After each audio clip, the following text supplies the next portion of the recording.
नमस्कार मित्रों, आपका फिर से स्वागत है नॉलेज रंग में। आज आपके लिए लाया गया है the arts of public speaking Hindi summary. एक बेहतरीन पब्लिक स्पीकिंग कैसे बने।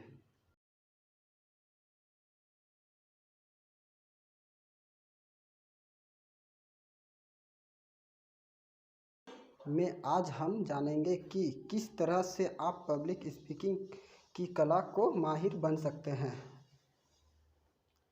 यह किताब हमें बताती है कि किस तरह से आप अपने स्टेज के डर से आज़ाद हो सकते हैं और किन तरीक़ों का इस्तेमाल करें कि आप बहुत सारे लोगों को अपने विचारों से प्रभावित कर सकते हैं।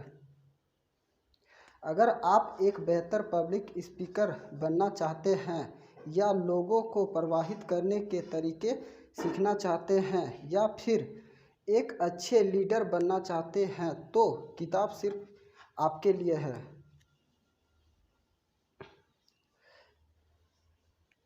लेखक डेल कार्नेगी। यह किताब आपको क्यों पढ़ना चाहिए। आज के वक्त में दुनिया को लीड की बहुत ज़्यादा ज़रूरत है। हमें वो लोग चाहिए जो हमारे समाज को पहले से बेहतरीन बनाने के लिए काम कर सकें। हम वो लोग चाहिए जो एक बेहतर बिजनेस खड़ा कर सके, अच्छे प्रोडक्ट मार्केट में ला सके जिससे लोगों को फ़ायदा हो। लेकिन यह सब कर पाने के लिए उन्हें एक कला में माहिर बनना होगा जो है पब्लिक स्पीकिंग। दुनिया के किसी भी कामयाब व्यक्ति को ले लीजिए, उसमें यह ताकत होती है कि वह बहुत से लोगों को साथ प्रभावित कर सकते हैं। लेकिन बहुत से लोग स्टेज के नाम से ही कांपने लगते हैं। कामयाब तो हर कोई बनना चाहता है, लेकिन यह वह डर है जिससे लड़ने से डरता है। पर बड़े से बड़े आदमी एक बार जरूर घबराता है। यह किताब आपके इस डर का समाधान है। यह आपको बताती है कि किस तरह से आप पब्लिक स्पीकिंग की कला में माहिर बन सकते हैं। अगर आपको जानना है कि किस तरह से आप पब्लिक स्पीकिंग सीख सकते हैं या किस तरह से आप गले और फेफड़े की कसरत से अपनी आवाज़ को बेहतरीन बना सकते हैं, या फिर अगर आप जानना चाहते हैं कि सुनने वाले को एक भीड़ में इकट्ठा करना क्यों ज़रूरी है, तो यह बुक समरी आगे आपके लिए होगा। एक बेहतर पब्लिक स्पीकर बनने के लिए आपको खुद के बारे में ना सोचने अपने टॉपिक के बारे में सोचना पड़ता है। हम सभी लोग गाड़ी चलाना किताब पढ़कर नहीं सीखते हैं। अगर आप किसी भी व्यक्ति को गाड़ी चलाना सिखाना होता है तो वह उसे चलाकर सिखाते हैं और लगभग हर कोई उस पर से ना एक बार ज़रूर गिरता है। ठीक उसी तरह से अगर आपको पब्लिक स्पीकिंग सीखना है तो आपको लोगों के सामने जाकर बोलना होगा। ज़रूरत है कि आप गलतियां ज़रूर होगी, लेकिन वह सभी के साथ होता है। उन्हीं गलतियों से आप बेहतरीन तरीके से बोलना सीखेंगे।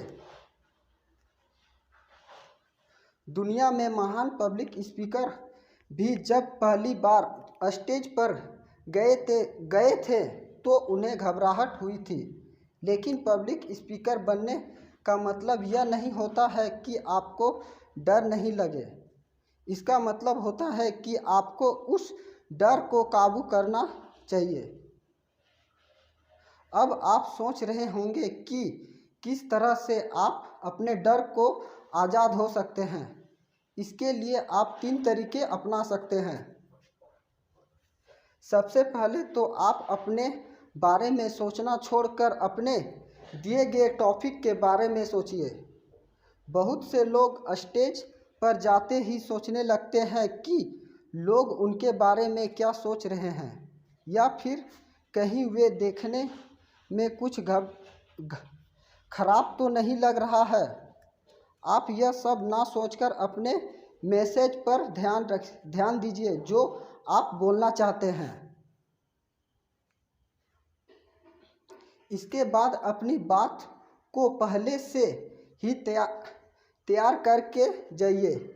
बहुत से लोग बिना तैयारी किए स्टेज पर चले जाते हैं और वहां जाकर यह भूल जाते हैं कि उन्हें बोलना क्या है। इस तरह से वे और घबराने लगते हैं। इसलिए हमेशा अपनी स्पीच को याद और परफेक्ट करके जाइए।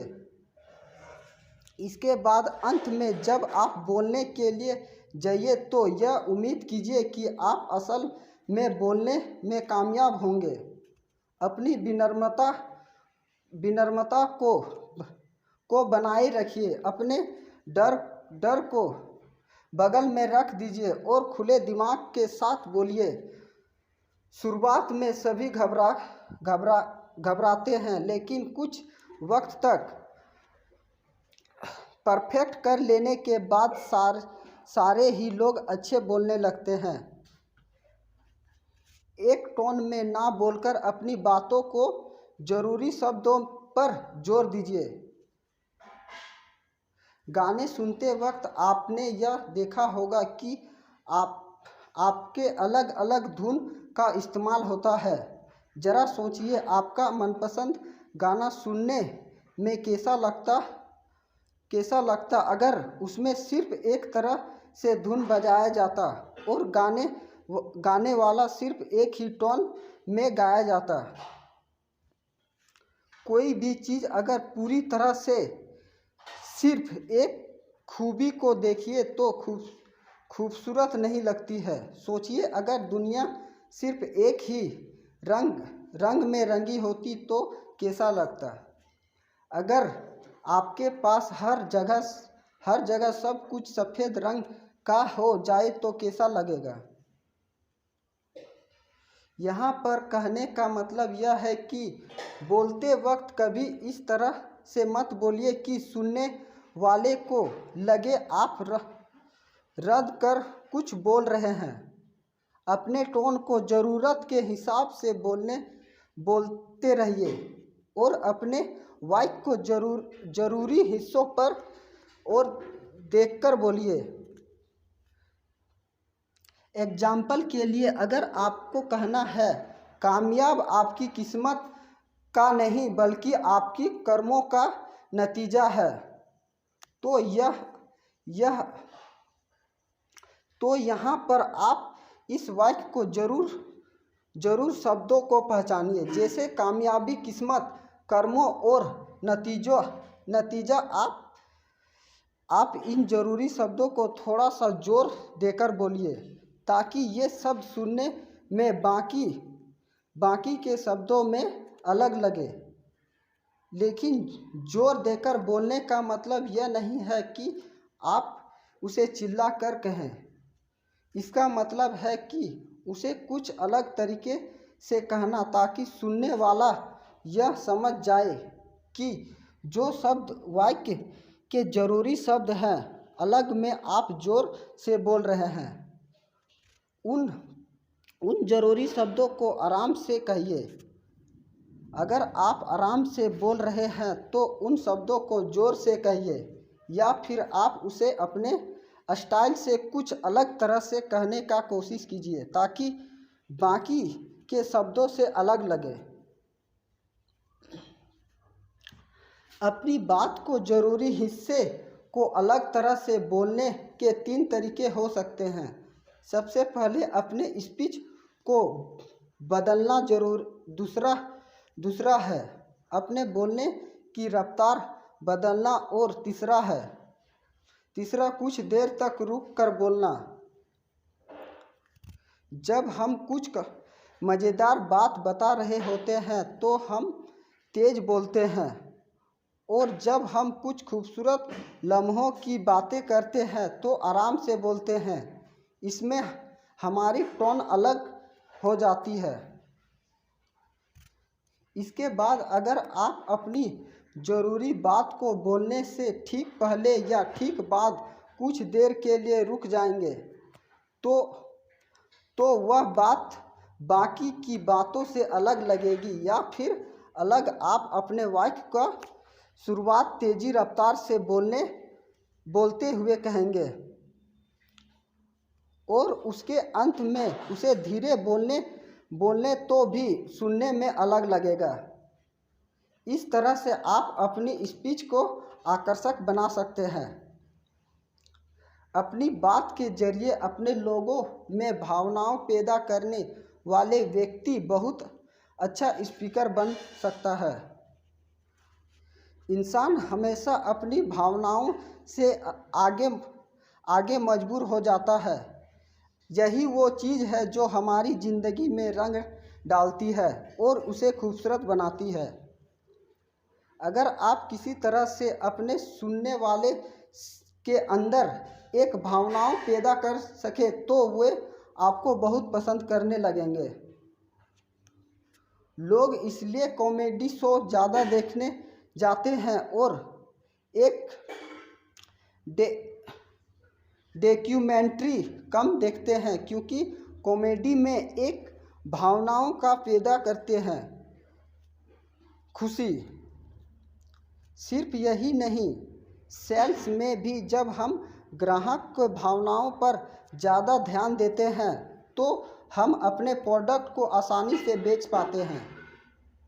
लोग नया आईफोन इसलिए नहीं खरीदते क्योंकि वो अच्छा है। आईफोन ऐसा कोई भी फीचर नहीं देता जो सैमसंग या ओप्पो या वीवो में नहीं देता। लेकिन अगर आपके सामने आईफोन और दूसरा स्मार्टफोन रख दिया जाए तो संभावना ज़्यादा है कि आप आईफोन को चुनेंगे, क्योंकि लोगों को लगता है कि इसे इस्तेमाल करने से उनका दर्जा उठ जाता है। भावनाएं हमारी ज़िंदगी को चलाती है, इसलिए अगर आप किसी तरह से भावनाओं पर काबू पा ले तो आप लोगों के दिलों में काबू पा सकते हैं।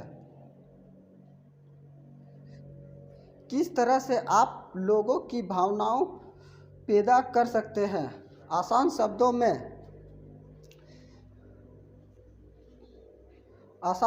में कहे तो आप जिस भी टॉपिक में बोल रहे हैं आपको उसके अंदर पूरी तरह से घुसना होगा। उसे अपनी आत्मा में बसा लीजिए और उसकी पूरी तरह से उतर जाइए। जब एक्टर्स अपने रोल की तैयारी करते हैं तो वह उसमें भावनाएं पैदा करने के लिए पूरी तरह से कैरेक्टर में उतर जाते हैं।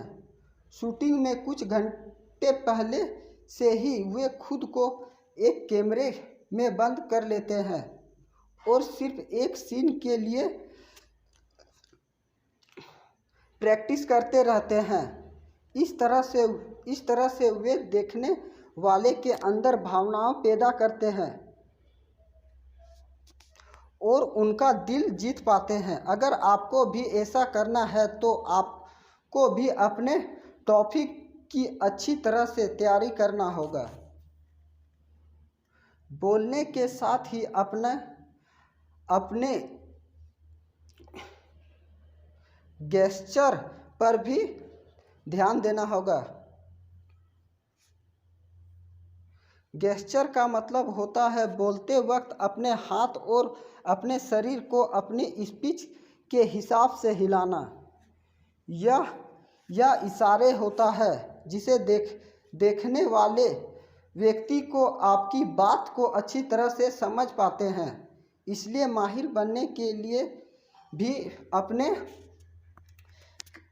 अपने प्रैक्टिस की ज़रूरत होती है। सबसे पहले तो इन्हें ज़बरदस्ती बाहर लाने की कोशिश मत कीजिए। गेस्चर आपके अंदर से अपने आप निकलना चाहिए। अगर आप ज़बरदस्ती इसे बाहर निकालने की कोशिश करेंगे तो लोगों को तुरंत पता लग जाएगा कि वह निकली है, लेकिन इसका मतलब यह नहीं है कि आप इसे प्रैक्टिस नहीं कर सकते। गेस्चर का बेहतर बनने के लिए आप उसके बारे में बार बार प्रैक्टिस कर सकते हैं। यह ज़रूरी नहीं है कि आप हर एक गेस्चर को एक ही तरीके से प्रैक्टिस करें और उसे बार बार उसी तरह से इस्तेमाल करें। कभी कभी यह संभव भी नहीं होता कि आप अंदर से समय समय पर अपने आप निकलने चाहिए।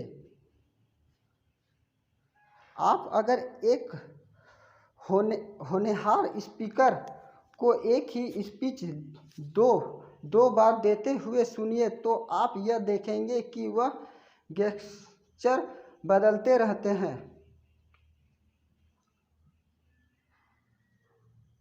इसके बाद आपको यह ध्यान देना होगा कि आपके अंदर से जो गेस्चर निकल रहा है वह आपकी स्पीच और आपके टोन के साथ मैच कर रहा है या नहीं। बहुत बार हमें ऐसा गेस्चर कर देते हैं जो कि बहुत खराब लगते हैं। इसके लिए आप शीशे में देखकर उसे प्रैक्टिस कर सकते हैं।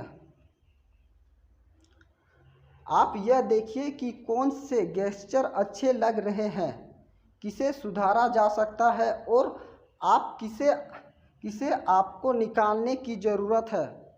समय के साथ आपका इस्तेमाल करने की शक्ति भी बढ़ जाएगी और आप इसे बेहतरीन तरीके से कर पाएंगे। यहाँ पर सबसे ज़रूरी बात यह है कि वे गेस्चर आपके अंदर से प्राकृतिक रूप से निकलनी चाहिए।